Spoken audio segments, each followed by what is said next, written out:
안녕하세요. 오늘도 이렇게 소중한 시간을 내어 제 부족한 이야기를 들어주러 오셨군요. 진심으로 고맙습니다. 여러분, 요즘 밤잠 설치는 날이 참 많지 않으십니까? 나이 들면 잠이 없다지만 제 생각은 조금 다릅니다. 몸이 늙어서 잠이 안 오는 게 아니라 마음속에 걱정이라는 짐이 하나둘 쌓여서 그 짐이 무거워 자꾸만 눈이 떠지는 것이 아닐까 싶습니다. 텔레비전을 켜면 들려오는 소식들은 하나같이 가슴을 답답하게 만들고, 뉴스를 끄고 나면 창밖의 어둠이 예전보다 훨씬 더 차갑고 무겁게 느껴지는 그런 밤 말입니다. 우리는 참 앞만 보고 달려온 세대입니다.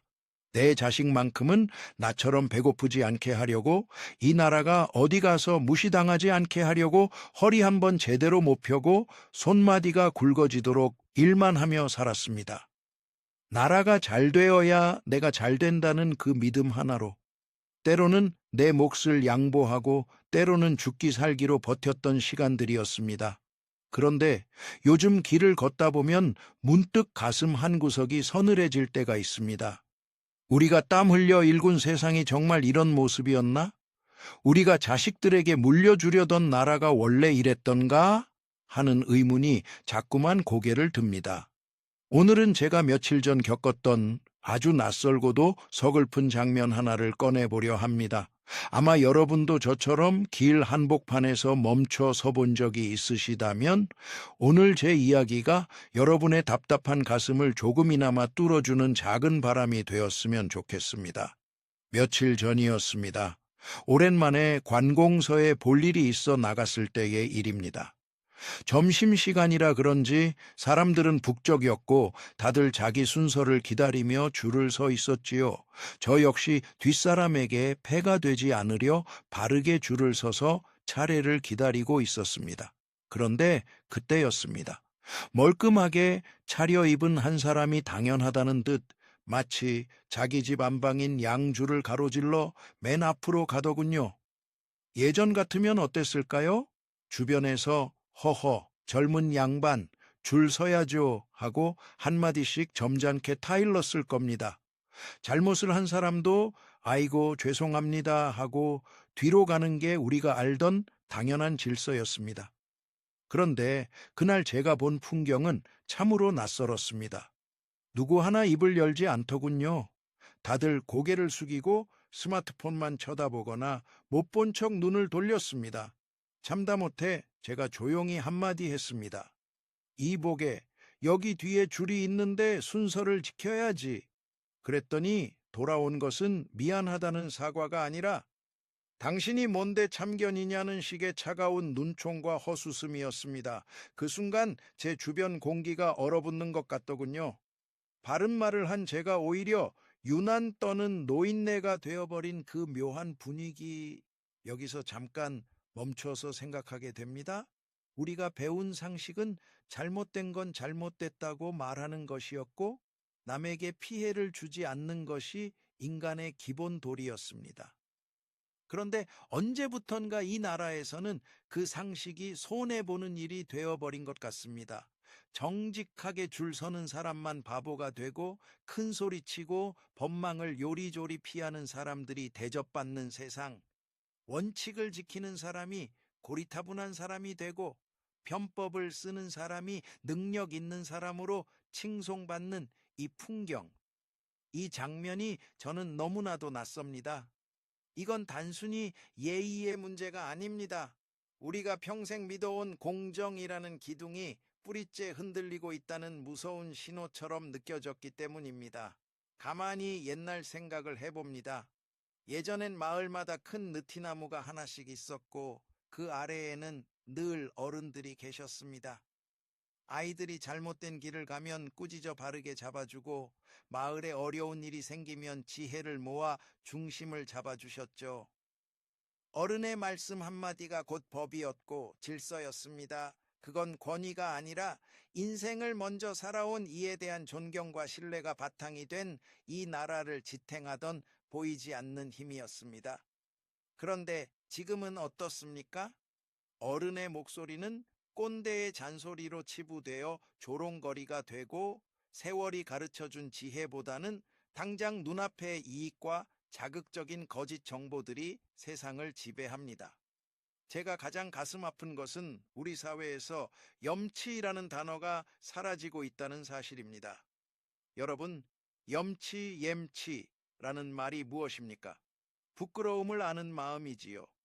내가 한 행동이 남에게 부끄럽지 않은지, 내 양심에 거리낌이 없는지 스스로 돌아보는 마음입니다. 사람이 짐승과 다른 점이 있다면 바로 이 부끄러움을 안다는 것 아닐까요? 그런데 요즘 뉴스를 보십시오. 잘못을 하고도 당당하게 고개를 치켜들고 거짓말이 들통나도 눈 하나 깜짝하지 않는 장면들이 매일같이 쏟아집니다. 잘못한 사람이 부끄러워할 줄 알고 정직한 사람이 고개를 드는 것, 그것이 나라의 기강이고 상식 아닙니까? 그런데 지금은 거꾸로 되었습니다. 거짓을 말하는 자들이 득세하고 진실을 말하는 자들이 핍박받는 풍경을 볼 때마다 제 가슴 한 구석이 무너져 내립니다. 과연 이 나라가 어디로 가고 있는 걸까 하는 걱정에 잠을 이룰 수가 없습니다. 저만 이렇게 느끼는 건 아닐 겁니다. 비슷하게 느끼시는 분들이 아마 고개를 끄덕이며 탄식하고 계실 것 같습니다. 여기서 다시 한번 묻고 싶습니다. 여러분, 우리가 이 나라를 어떻게 여기까지 끌고 왔습니까? 보릿고개의 굶주림을 견디고 이역만리 낯선 땅에 가서 땀 흘리며 달러를 벌어오고 자식들 뒷바라지 하느라 내 몸 부서지는 줄도 모르고 살아온 세월 아닙니까? 나라가 흔들릴 때마다 집안의 금반지까지 꺼내 놓으며 내 나라 살리자고 울며 기도하던 분들이 바로 여러분입니다. 그런데 지금의 세상은 우리에게 무엇이라 말합니까? 이제 당신들은 낡았으니 뒤로 물러나 있으라고 합니다. 당신들의 가치는 이제 시대에 뒤떨어졌다라고 말합니다. 평생을 바쳐 일군 터전에서 이방인 취급을 받을 때 그 서글픔과 울분은 말로 다 할 수 없습니다. 특히나 공정해야 할 법이 굽어지고 상식적이어야 할 정치가 혼탁해진 모습을 볼 때면 우리가 바친 그 세월이 헛수고였나 싶어 허탈해지기까지 합니다. 하지만 여러분, 저는 믿고 싶습니다. 겉으로 큰 소리를 내며 세상을 휘젓는 사람들보다 조용히 자기 자리를 지키며 밤잠 설치며 나라 걱정하는 여러분의 진심이 더 깊고 강하다는 것을요, 우리가 가진 그 투박한 정의감, 조금은 촌스러워 보일지 몰라도 바르게 살아야 한다는 그 책임감이 결국은 이 무너져가는 나라를 다시 세울 마지막 보루라고 생각합니다. 세상이 아무리 변하고 기계가 우리 자리를 대신해도 결국 사람의 마음을 움직이고 나라의 근본을 바로잡는 건 부끄러움을 아는 마음과 남을 배려하는 상식뿐입니다. 우리가 지켜온 그 가치들이 지금은 비록 낯선 풍경 속에 묻혀버린 것 같아도 저는 여러분과 함께 그 불씨를 꺼뜨리지 않고 지켜나가고 싶습니다. 늘 제 이야기가 조금 길고 무거웠을지도 모르겠습니다. 하지만 누군가는 해야 할 이야기였고 같은 시대를 살아오며 같은 걱정을 나누는 여러분이라면 제 진심을 알아주실 것 같았습니다. 여전히 세상은 낯설고 내일 아침 눈을 뜨면 또 어떤 기막힌 소식들이 우리를 당혹스럽게 할지 모릅니다. 솔직히 말씀드리면 아직도 저는 잘 모르겠습니다. 이 뒤틀린 변화를 우리가 어떻게 받아들여야 할지, 어디서부터 다시 시작해야 할지 말입니다. 하지만 한 가지 확실한 것은 제가 이 고민을 혼자 하고 있지 않다는 사실입니다. 바로 지금 제 이야기를 듣고 계신 여러분이 계시기에 저는 외롭지 않습니다. 여러분은 오늘 어떤 장면을 보며 나라 걱정을 하셨습니까? 무엇이 우리의 상식을 이토록 부끄럽고 낯설게 만들었다고 생각하시나요? 정답은 없을 겁니다. 하지만 여러분이 가슴 속에만 꾹꾹 눌러 담아두셨던 그 나라 사랑하는 마음과 작은 울분들을 이곳 댓글창에 조용히 남겨주십시오. 제가 하나하나 읽으며 여러분의 마음 곁을 지키겠습니다. 생각이 조금 달라도 괜찮습니다. 우리가 이 나라를 걱정하고 더 나은 상식을 그리워한다는 그 공통 분모만으로도 충분합니다. 우리가 서로의 목소리에 귀를 기울일 때 그 작은 공감이 모여 다시금 상식이 통하는 세상을 만드는 큰 강물이 될 거라 믿습니다. 아직도 저는 잘 모르겠습니다. 하지만 여러분이 있어 든든합니다. 여러분은 어떻게 느끼셨습니까? 오늘도 이 긴 이야기 끝까지 함께 해주셔서 진심으로 고맙습니다.